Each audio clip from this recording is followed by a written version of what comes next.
Welcome back to season 3 of the Sober Motivation Podcast. Join me, Brad, each week as my guests and I share incredible and powerful sobriety stories. We are here to show sobriety is possible, one story at a time. Let's go. In this episode of the podcast, I sat down with Kate. We talked about her journey from childhood to adulthood fueled by heavy drinking, to her decision to choose a sober life. The discussion uncovers Kate's upbringing in a large London household and in her early 20s described as a constant party, and her later relationship with alcohol, which led her to question her real identity and purpose in life. Eventually, these reflections triggered a transformation, with Kate finally embracing a sober lifestyle and reshaping her life in the process. Kate shares practical tips and recounts how she used journaling, walking outdoors, and interacting with others on a similar path to help her stay the course. And this is Kate's story on the Sober Motivation Podcast. Hey, how's it going, everyone? Welcome back to another incredible episode. You're going to love this one. Got to give a big, huge shout out to everybody who checked out Jersey Mike's episode. That's one of our biggest episodes that we've ever had here on the podcast. A lot of people sent messages to him, to me. A lot of people enjoyed it. So thank you so much for showing up on that episode. I hope you guys are enjoying the show. We've got some more incredible stories coming up soon, that recordings that I've done. I can't wait to drop them. I wish I could just drop an episode 5 days a week. Send me a message if you'd ever be interested in such madness. I know one person out there that would. But thank you guys, as always, for all the support. It's been incredible, more than I ever imagined. So thank you so much. Let's keep the podcast rocking. I try to keep the beginning here short because I know you all want to get right to the story. So let's do that. Let's jump right in to Kate's story, and I'll see you at the end. Welcome back to another episode of the Sober Motivation Podcast. Today we've got Kate with us. Kate, how are you? I am really good. I am alive, I am sober, and it's just stopped raining, so life is peachy. Yeah, I love that. Thank you so much, also for being willing to share your story with us all here on the show. And how we start every episode is with the same question. What was it like for you growing up? I grew up in London in a big house. I had 3 siblings, we're all very close in age, and it was a bit like I don't know if you know the book Tales of the City with Mrs. Madrigal, and there are all these amazing people coming in and out all the time. You know, my dad was a very successful publisher, and our house was filled with authors and illustrators and well-known sort of hosts on TV and stuff like that. So I would literally have lunch with Roald Dahl, coffee with Bob Geldof, and Laurie Lee once walked into my room asking where the toilet was. It was just incredible. It was a house that was always open. My parents are both American. They were very not like the typical English families who lived around us, who were kind of like, "Make an appointment and come for tea and bring biscuits." They were like, "Come in whenever you want, just bring a bottle of wine or a bottle of gin, stay the night, stay as long as you want, bring friends." So it was a kind of amazing experience, and I was never alone. There were always people there. It was very, very busy. And saying that, I have a very tempestuous relationship with my mother and always have done and still do. And my father was always working. So I learned from a very young age to be very self-sufficient. I'm a very confident person, but I've never relied on anyone. And I look back even at the age of 5 or 6, and I was kind of forging my own way, trying to work out who I was in this kind of crazy magical world. I went to a fantastic school down the road. You know, I really can't complain about anything. And I hear a lot of stories on your podcast about people who have got troubled childhoods and difficult childhoods, and they go through all sorts of trauma. But I genuinely cannot think of any trauma from my childhood. It was a bit crazy. And I'm sure a psychiatrist would say differently and say, oh my gosh, you know, how long have you got? Let's break this apart. But for me, I was happy. I was free. I was allowed to come and go as I wanted to. I was allowed to have any of the friends I wanted to, and I was safe. So that was my early childhood. When my parents split up, I moved house. So I moved away from this kind of amazing house. My father moved to Paris and I moved to another part of London. And I started, and this is so common, Brad, isn't it? At the age of 14. I mean, how often do you hear that number? And when I hear people interviewed and they're about to say it, I just know they're going to say it. It's like the golden age. of people who develop a problem with drinking seems to be 14. And I've always looked much older than I am. Well, hopefully not now, but when I was younger. So I was the one who would go and buy beers. We would go and sit in the park and we would just smoke, put on our stereo and drink until the beers were gone. And, it was just fun. And I got through my kind of 14, 15, 16 just doing that all the time, anytime I could. And I was always a big drinker. I didn't start small. I didn't start by kind of having half a can and then thinking after 6 months, oh, I might have two. I drank whatever there was and quickly. And I had blackouts even back then when I just couldn't remember getting home. I don't know how I managed to get away with that, but I did. And I managed to cover it up and just collapse and then just say I was tired. But then I didn't go to university, so I went to college, and college, my drinking completely escalated. I'm not academic, I'm very creative. I struggled at school a lot. So I spent all my time in the pub, basically. And I remember falling asleep age 17, trying to walk home through this field in a ball gown after a college ball and coming to hours later. And I'd been asleep in this field in the dark on my own in the middle of the country in this dress, this skimpy dress for I don't know how long, and just sort of waking up and stumbling my way home. And I look back now when I was thinking about things that happened to me when I was a teenager, and I think that is terrifying. I've got two teenagers now, and the thought of them in that vulnerable situation is terrifying. But I did it, and I laughed about it, and other people laughed about it and kind of egged me on. Like, what have you done this weekend, Kate? Or, oh, Kate's always up for a party. I moved into a house where my dad lived and he was never there. So I had free reign of the house. I'd wake up in the morning and there were strangers from college sort of sleeping in the living room. I didn't know who they were. I couldn't remember the night before. It was basically a mess. And by the time I finished my A levels, I didn't need to go to university because I'd done all the partying that most people do at university. And I went back to London and I got a job in media. I'm a writer. So my first job was an editorial assistant on a Disney comic. So I went straight into the world of media that was highly fueled by alcohol. Everyone in my team went to the pub every day for lunch. Anyone who was single went out after work every day. I would still go out every weekend. I mean, I think I probably didn't have a drink for 5 days a year throughout my 20s and my 30s, actually. It was just everything. It was who I was. It had become absolutely, without a doubt, the main part of my identity. Everyone would always assume I was going to go drink. I was still a complete mess. I would still have accidents. I got hit by cars, ended up in hospital, and the doctor said, "You were so drunk, nothing got broken, but you should have two broken arms and two broken legs. You've just got concussion." And I remember feeling very strange and very scared, but 3 days later, I was back at the pub.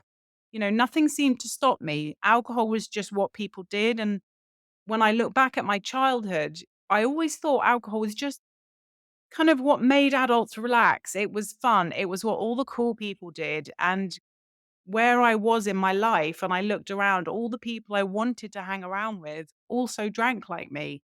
And I don't know whether that's because I was automatically drawn to them. Because when you're a heavy drinker, you can go anywhere and you will immediately identify the people who drink like you and you gravitate towards them because they're not going to make you feel awkward. They're always going to be up for opening another bottle of wine. And I don't know whether that's what was happening or whether it just was genuinely all around me. I don't know, but that's definitely how it felt, that it was just everywhere.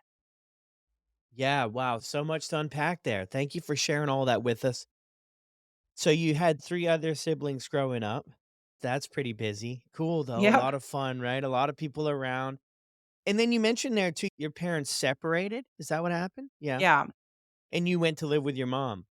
I had to go live with my mum. I never got on with my mum. I'm very close to my dad, but my father was a publisher and he got a job in Paris, so I couldn't move there because I was at school in London. So I moved in with my mum, and then my dad was out of the equation. And my dad is gay, and that's what happened. They split up. Apparently, she'd always known, but that she hated him. She hated what was happening, and she blamed me because I was so close to him that she took all of this anger out on me, which just pushed me away further, which is kind of why I was out all the time because I didn't care. I didn't get on with her and I didn't care because she was already disappointed in me. So I only stayed there for a couple of years. And as soon as he moved back, I moved back and I moved to a different county and I lived there with him. Gotcha. So, yeah, that's a common thread too in a lot of stories, and I know you have your own show and might have heard it too, right? About parents separating and then the dynamics there and how things change, and it sounds like too, just from hearing a little bit of your story, you go from this household where everybody's welcome and people are around and everything, and then this situation changes. So you find yourself at 14, you start drinking. I'm always so interested in one way or another about how that comes to be. Was it friends around you? I think as children and teenagers, we're always looking to push the boundary to the next level of cool, the next level of age. We want to be 13 when we're 10. We want to be 16 when we're 13. And I think because I saw the teenagers drinking, that was the natural progression. As soon as me and my friends were allowed to get our hands on alcohol, that would be what we would do. And I think that's common. And we weren't, from where I stand and looking back, we just wanted to have fun. We weren't all from dysfunctional families and we were kind of like, "Oh, let's go out because we don't wanna be home." It wasn't like that. It was, "Let's do it because it's exciting and because we can." We weren't aware of the dangers. We weren't drinking bottles of vodka. We were drinking beer and cider, and although that can be dangerous, we weren't drinking 20 cans of it. So for us, we were just cool. It was like, "Oh, what did you do last weekend?" "Oh, we went to the cinema." And we're like, "Well, we sat out and we got drunk and we met some local rapscallions who came along and they had a fight." And it was just exciting. It's boring at that age. You're not old enough to go to a pub. You're too old to sort of just wanna hang around at home and, watch TV with your younger siblings. You want to be out doing something, and that just fit the void perfectly. So that's what we did. It's what everyone did. Yeah, interesting.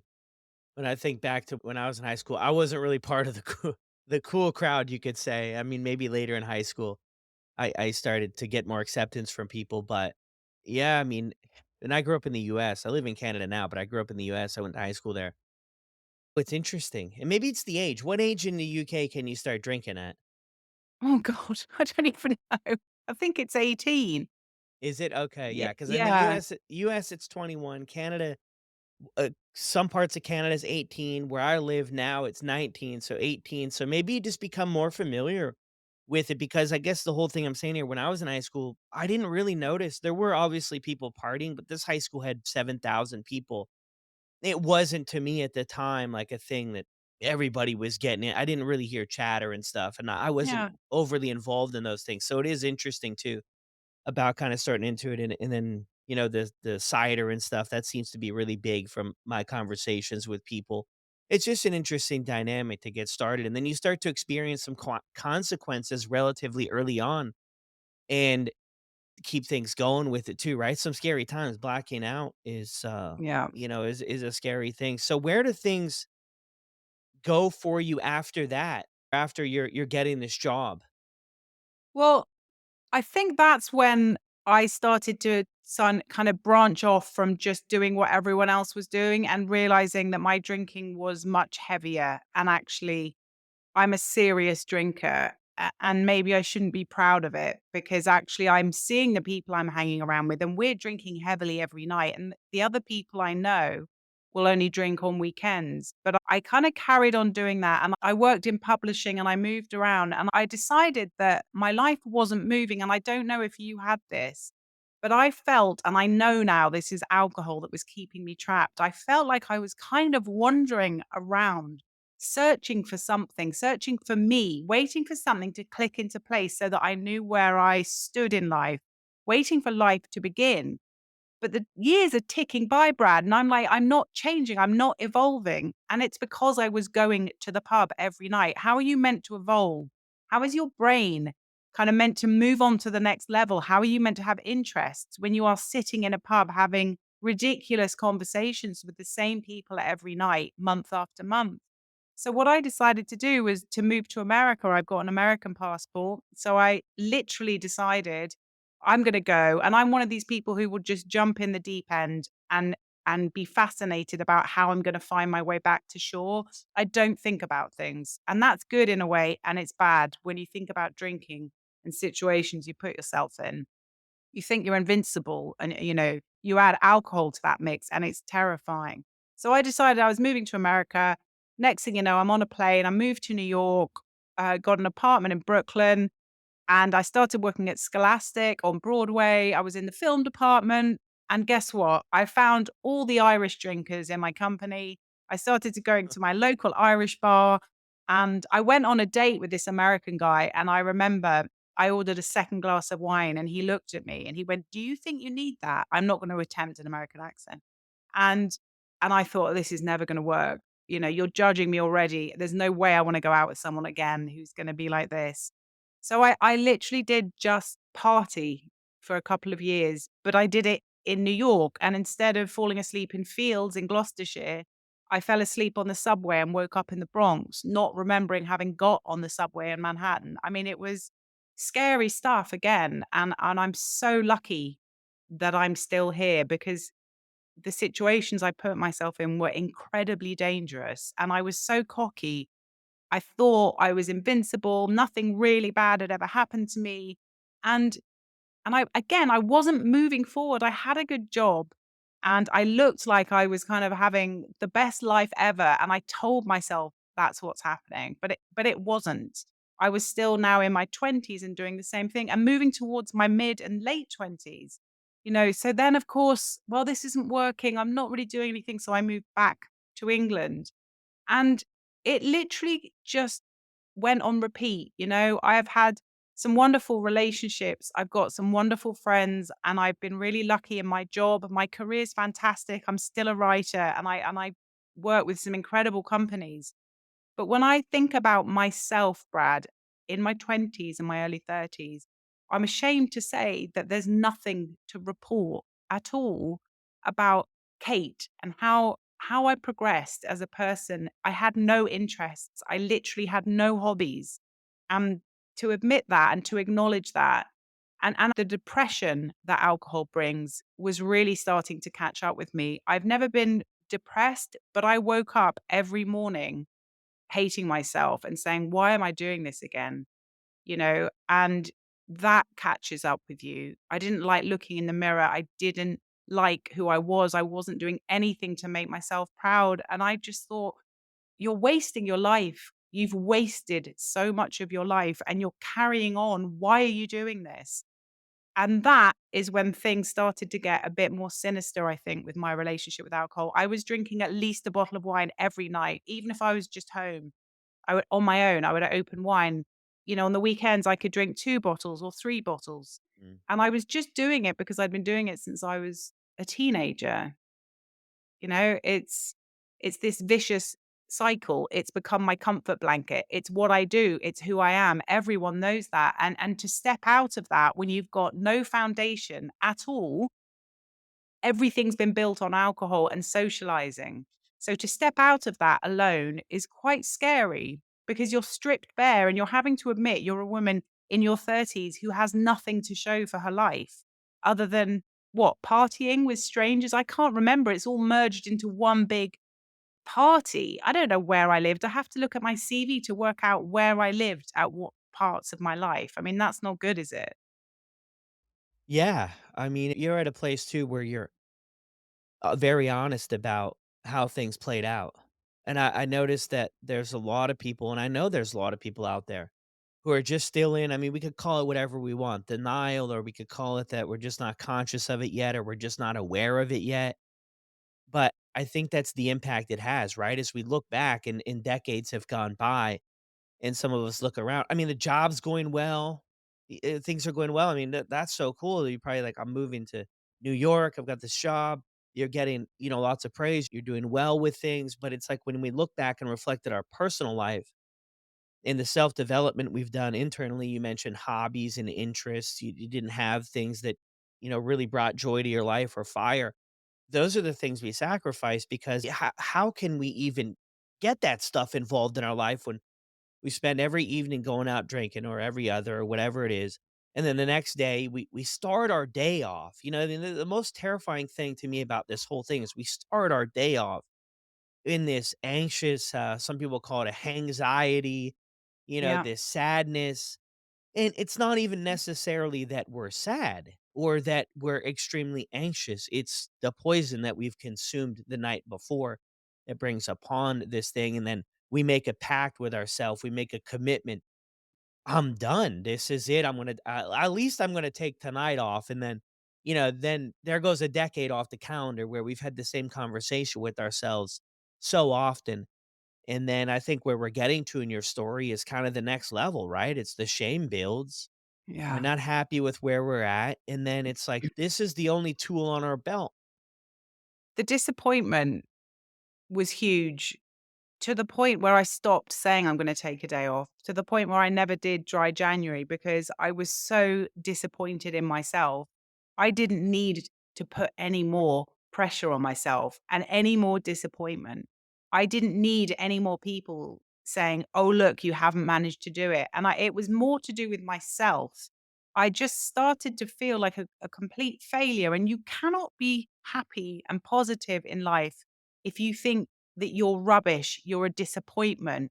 I'm full of shame. I'm still embarrassing myself. I'm still scared to look at my phone. I walk into work and there's my boss looking at me because I fell over and face planted the pavement at an important works do. Always, constantly, it was me. I was at the center. I would walk into a bar and I thought to myself, am I going to be able to walk out of here and get home, or am I going to be carried out of here, or what's going to happen? I knew it was going to happen. I knew I was like that, but I still did it. And and that was what really bothered me. And actually, I was really lucky in that I met a guy and we started going out and we drank too much and we were getting drunk all the time. We started to argue. And after about 3 or 4 months, we said, let's move abroad because, that's what I do. So we moved to Rome. Like he's a teacher and I'm still with him actually. So, he's a teacher and I'm a writer. I just need my laptop. So we moved to Rome and a few weeks before we moved in together for the first time, I found out I was pregnant. And I remember at our leaving party, I wasn't drinking and everyone mentioned it. Everyone said, "Are you pregnant?" Because that's the only way Kate Taylor wouldn't be having a drink. And again, more shame. And I didn't actually want to tell people, but I had to because it was obvious because why else wouldn't I be drinking? So I stopped drinking for 9 months because I didn't wanna harm my baby, and as we all know, alcohol is bad for you. But that brings up the question of if I know that alcohol is bad for my baby and I don't wanna harm them, what does that say about what I've been doing to myself and the value I place on myself? Because I've been doing this to myself for so long, and I have never stopped. So I'm basically saying, "Well, you're not worth it. I'm someone's child, you're someone's child." But we just think, "Well, I'm gonna kind of completely poison myself from the inside out, and but I won't do it for this baby." So I did Mm. stop for 9 months, but then I picked up again, and I don't know why I did that because actually I found it easy to stop. I was so excited. I mean, I was a bit terrified. I don't speak Italian and I had to give birth in Italy, surrounded by doctors shouting in Italian, and I didn't know what I was doing. I didn't have any friends over there. I was just this big fat pregnant woman in the middle of a city. But it worked out fine. And my son Luca was born over there. But the point is that I never thought it was a real option for me not to be a drinker. Even at that point, even after having 9 months off, I still thought, "But that's what I do. I can't imagine life without alcohol because it would be so boring." I literally just think I would sit and waste my life away doing nothing. And that's where we've got to start changing the narrative because we're not meant to drink alcohol as humans. It's something we start to do and it affects our brain, it affects every part of our life. And to think that it's going to be boring not taking this drug is absolute bonkers. No, you get to actually live life in technicolor when you stop taking a drug. It's the total opposite. But we convince ourselves that we've got a life of grayness and sitting there learning to knit socks because what else would you do? And I think that's why things like this podcast is so important because I know there are so many people out there who still believe that. And we know it's not true, don't we? But I picked it straight back up and then I got pregnant again and I moved back to England. And then after that second child, back up again. And that takes you to kind of the whole mummy wine culture thing, which I don't know if you want to get into, but that's a whole nother level of drinking, even worse than the kind of media industry lunches, if I'm honest. Thank you for sharing that, and that's so much there's so much truth to that. The thought of things being boring, the thought of things being really low and kinda blah, and I mean, at first, there might be aspects of that. It's gonna be different, you're changing your friends, you're not going out to events, things are changing, you're finding yourself uncomfortable in some social situations, but you're present for things, you're going through it, you're processing.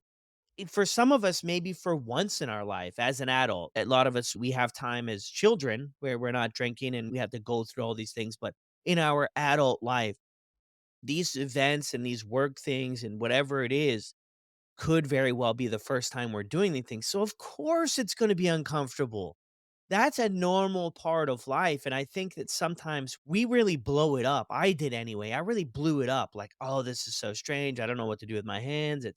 It's really Mhm. weird, but then when I reflect back and I look at it now, I'm like, "That's how everybody else was feeling the entire time." And we that's just the way it is until you That's get to. life.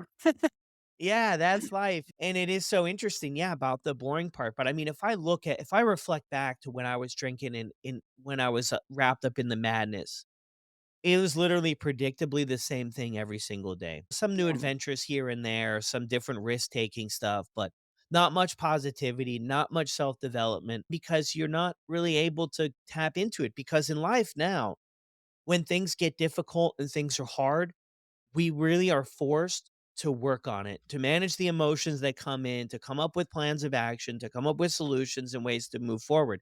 When drinking is in our life, and not everybody's gonna be drinking every day, but when drinking's in our life, the good days, the bad days, the sad days, the happy days, the promotions, the parties, the weddings, the New Year's, the Christmas, whatever it is, we don't go through any of the emotions. We just drink and we just don't even address or deal with it. So yeah, it's that is an incredible point to make is that life is not gonna be this boring thing. We do more now. Some people will share they've done more in 1 year of sobriety than they feel like they did in 10 years drinking. As far as different adventures and building relationships and finding new things and maybe career advancements or maybe career changes, I mean, those are all exciting things. So happy you brought that up. But when was the earliest time in your story that you were like, "I've got a problem here. Something is up here and I might have to change it someday." Did you have any thoughts like that? I did, and I think it was when my kids were about 5 and 6, and I was rushing story time. I was avoiding story time so I could get downstairs to open a bottle of wine and watch Netflix. Now, any parent is gonna say that that's concerning to admit that to yourself, and, I would go to the pubs after school with other parents and kids, and I would stagger home with my children. And actually, once my actions and my drinking started to have an impact on these 2 innocent children who looked up to me and who loved me and who would hold their little hands in mine as I was swaying along the road, or they would find me asleep on the sofa. I couldn't ignore that anymore, but I was in this constant kind of survival mode. So I was constantly catching up with myself. I was either thinking about drinking, recovering from drinking. You know, it was all the time, and when that is happening constantly in your life, it is so hard to sit down and really think about where you are, what you're doing wrong, how you're gonna rectify it, because you're just trying to keep on top of the laundry and to make sure your children are safe and all these other things, and then, of course, it's drinking time again. So you're avoiding anything, and that's why it might feel boring is because you're spending all your time your body is completely focused on keeping you alive. Your brain is constantly running through everything you've done you shouldn't have, and then kind of commiserating with drinking. But actually, when I started to say, this isn't good enough. I will never be able to do this again. My kids are starting to talk about it. They are remembering. My daughter brought me a glass of wine on Mother's Day for breakfast because she said it was my favorite drink. That kind of stuff smacks you in the face. And I got really drunk on the 20th of December a few years ago, and I pulled out my iPhone and I recorded myself, and I was crying and I was saying, "This isn't you, Kate. Please." I was begging with my sober self to stop doing this to me. I was saying, "This is a drug. You are poisoning yourself. You are ruining everything. You are worth more. This isn't you. Please, please, please." Tears streaming down my face. I'm slurring. And I woke up the next morning and I've got chills just talking about it, really, because it took me a long time. And I'm talking over 6 months to watch that video, but I knew it was there and it clicked. And I thought, this is not all your fault, Kate. You are not useless. You are a strong woman. You are completely capable of changing your life. You're making the decision to drink this stuff and you have no idea how it's been affecting you. What are you capable of without it? It's time to fight. It's time to fight for that 14-year-old girl who had the whole world ahead of her but who's drunk it all away. But you've still got the time to do this, and these kids are still young enough to have a sober mother who they love and respect. You've got to do this now. And I got this, I can only describe it as a kind of fire in my belly. And I got angry at alcohol for the first time in my life because I've tried to give up before and I just felt like I was being deprived of something that I wanted. And that mentally is not going to cut it. But this time I was angry and I had this kind of mental image of myself in armor with my children behind me and alcohol in front of me. And I was like, I'm fighting. I'm going to do this. This is my chance. If I don't do this now, I'm going to be 50 and then I'm going to be 60 and I'm going to be in the same place. And then I'm going to be sitting on that rocking chair if I'm lucky enough to make it. And I'm going to look back and I am going to regret everything. And that's when it clicked. And it had been a couple of years of me being really, really disappointed in myself. I'd been disappointed in myself for so long, but it was making me really sad. And I felt like I was wasting my life and I was a disappointment to my children. And that's what got me in the end. Yeah, that's so powerful to make that video too and wait 6 months there, but you know it's there and you know things have to change. And it's interesting you bring up there too about feeling deprived when you had tried to quit before. And I think that's a big mental shift that needs to happen is we have to stray away from we're giving up something and we have to really focus on everything that we're gaining. Make a list if you're early on in your journey or wherever you're at. Really get honest with yourself about what you're gaining and you're really not giving up anything, but there's nothing there to give up and then your entire life can change. Everything can change. So you make that decision. That was a couple of years ago. You get into it, you want to fight, you're angry with alcohol about where you've ended up in your relationship with it. You've gotten to the point to where you kind of let yourself off the hook in a sense, right? This isn't your fault. I mean, at the end of the day, we're dealing I think it's number 3 on highly addictive drugs on most lists, right? Number 3 and some different ones, but it's always in the top 5, whoever puts Yeah. together a list. So you we're dealing with a highly addictive substance that if you keep going back, I think for duration, that it's not unlikely to Yeah. get addicted to it, to get Yeah, I addicted, know. right? And we get in that shame spiral. We get in that cycle of beating ourselves up and being so upset with ourselves. And I think that's because deep down there's this little, maybe big.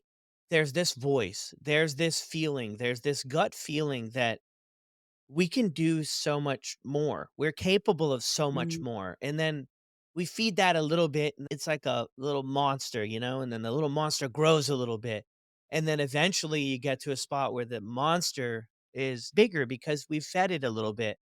And then the voices get a little bit louder, and then maybe we start to believe it. So walk us through the first little bit. When did you get sober? And what did the couple days leading up to it, or is that what we already talked about? What did all that look like?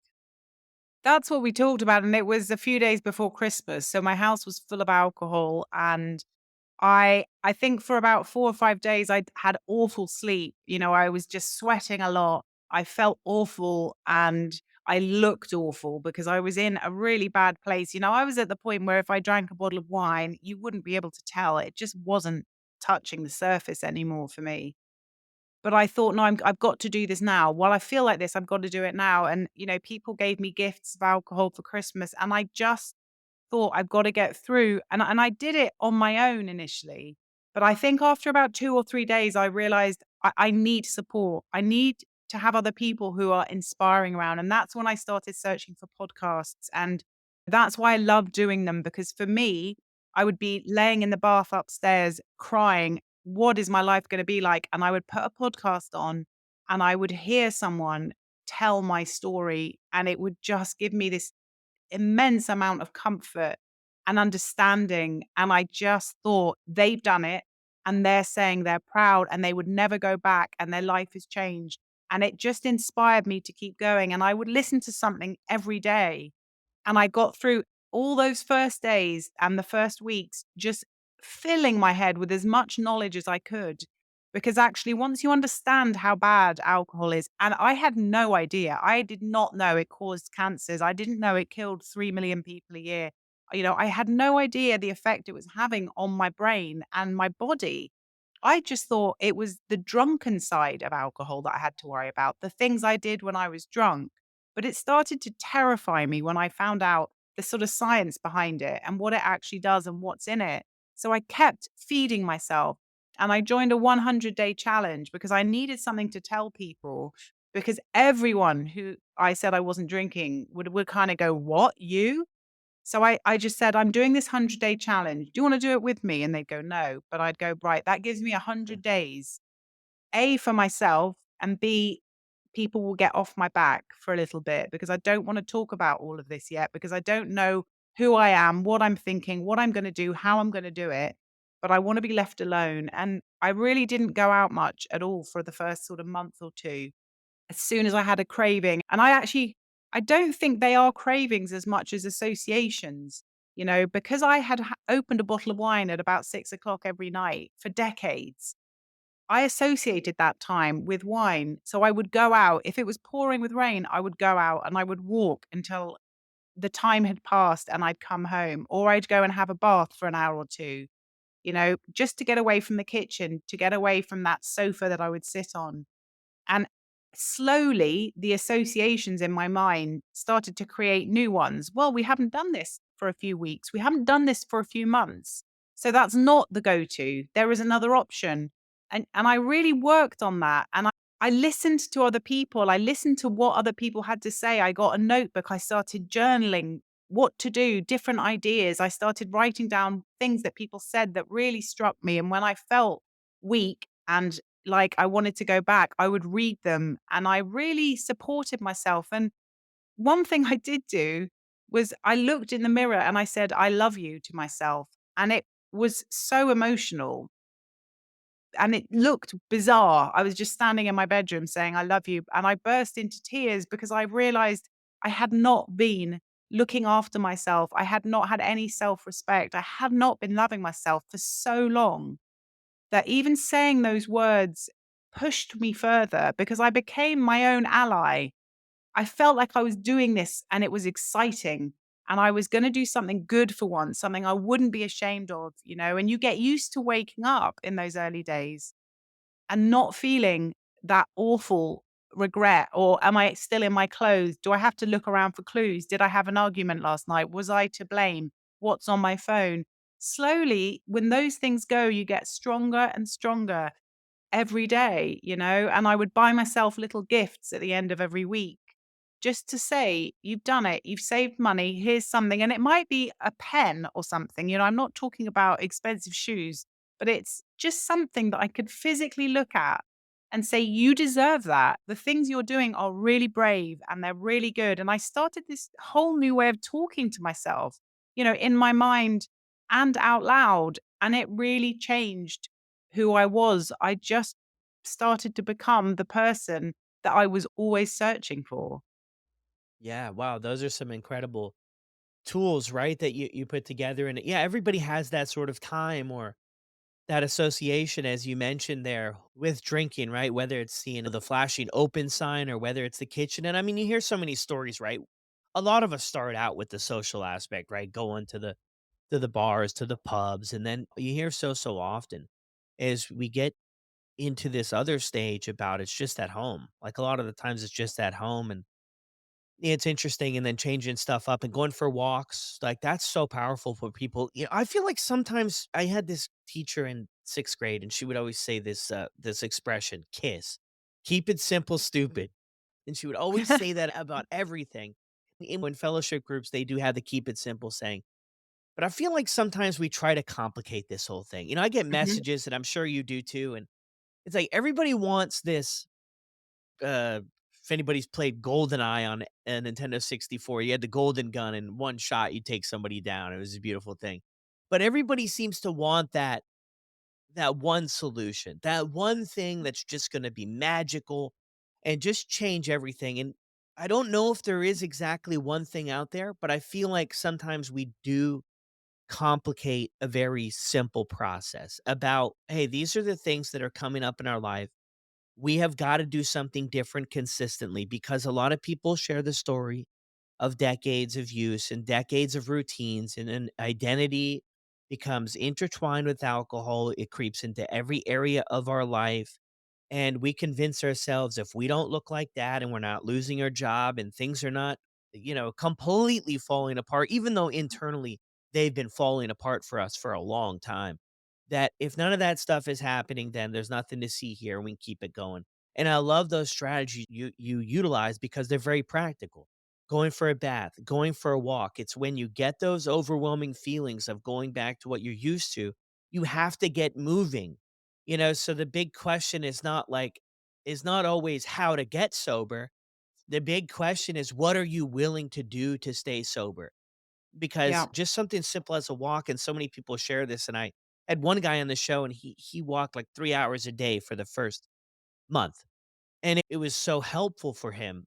But I feel like sometimes when you mention it to people, if people aren't committed, I don't know if it matters what you mention to try, because people, "I Yeah. tried it, I did that, didn't work," and it's like, well, okay, now we're kinda left with the question, what are you willing to do if none of this stuff worked? You don't wanna Yeah. keep on the path of drinking, but you're not willing to, in a journaling and writing down stuff, reflecting on stuff, getting support, being part of a community. I mean, where did you learn that these things would be helpful? Through the podcast you were checking out? I just did what I felt like doing, what made sense to me. And it's like you say, there are some people who will sit on a chair metaphorically and you'll bring them all these ideas and they're like, it's not working. I'm not moving forward. Ultimately, you have to get up and take the steps yourself, or you're not going to move forward. And actually, I think there is no one solution, but there is one thing that I think does change it, and it's self love and self respect. If you have that and you start to say, I'm not going to do things that are going to hurt me, that's so simple, but actually, it encompasses everything in your life. Putting that poison into your body is harmful. The way you act is harmful. And when you feel like something's going to happen that's going to make you sad or angry or drink, you go and do something that is relaxing. And being in nature has this amazing ability to make you feel both small and huge at the same time. Everything around you is growing. There are people getting on with their days. You can get up early in the morning and go out for a walk where there's no one around. You see different things at different times and you're moving, and that physical movement is so healthy for you and healthy for your brain. And it was almost just intuition. I knew it would help me. And I knew if I was walking in one direction, I wasn't looking at the fridge or I wasn't looking at where the red wine usually was. So for me, it just came naturally. I just thought, walk, and I didn't have any of these other hobbies that we talk about. But I think using your hands, and I think you said that earlier, is really important. I picked up the guitar that I hadn't really learned, and I started playing on the piano that I hadn't played since I was about 13. Anything. And actually, that's where my Instagram account came in because I thought this is a really good tool that will keep me accountable and I will meet other people and I am creative. So it allowed me to create fun, short reels and to post my thoughts, and people interacted with it. And I just thought, this is incredible. It's something I can do every day.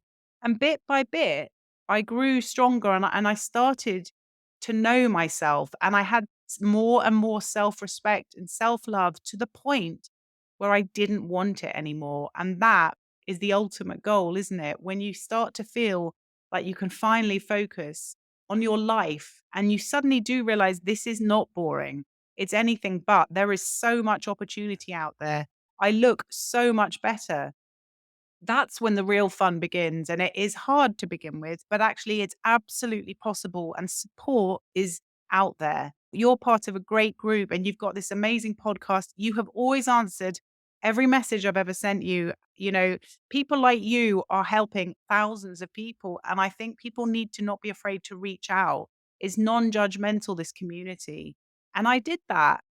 And I cannot believe it, but I'm here and now I'm 2 years down the line and it's just incredible. I'm so happy and I'm so proud of myself, and I never thought I'd hear myself say that. Yeah, that is incredible. And reaching out and asking for help.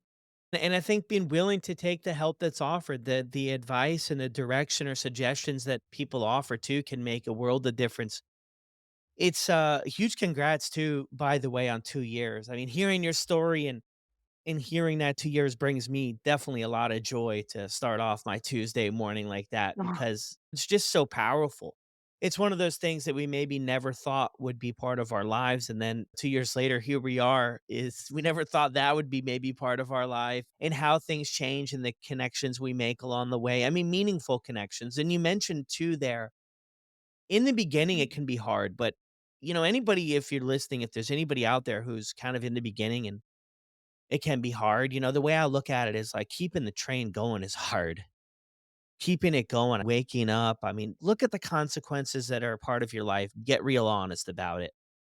And both things are going to be hard. And I think the thing is, sobriety might be hard at the beginning, and there's going to be hard moments, but eventually your life's going to really improve and it's not going to be as hard. The thing with drinking, continuing to drink, is if you think it's hard today, it's gonna be much harder in 5 years. It's gonna be much harder in 90 days. So the thing is with drinking, there's no light at the end of the tunnel. For most people, it progressively gets worse. But if you get into sobriety and you give this all a chance and you stay on the course, and I know a lot of people listen to the show or are are sober already, and then there's other people who are, curious in that stage. But you have to stay the course because it will get better. And the thing is, and that's kind of what motivated me in a sense is I already knew where my life was heading. It was extremely predictable. I would get arrested, I would lose stuff, I would burn bridges. I ended up living on my brother's floor in his apartment, and I had every opportunity that you could have had was presented for me, college, rehab, everything. And I couldn't help but think to myself, how in the heck did I end up here? And I made a commitment to one morning I woke up and it was just weird. I had sort of like this enlightenment, this spiritual experience of sorts that these thoughts started entering my brain, and they had before, but this time they wouldn't go away. It was like this nagging thing of like, you can do better. You can be better. Why don't you try? If you want to go back to this life, you always can. Like you could always get the stores will probably be selling it and other people will be selling stuff. You get back at the why don't you give yourself a little bit of a shot? And that's kinda where it started. Now, I had no idea.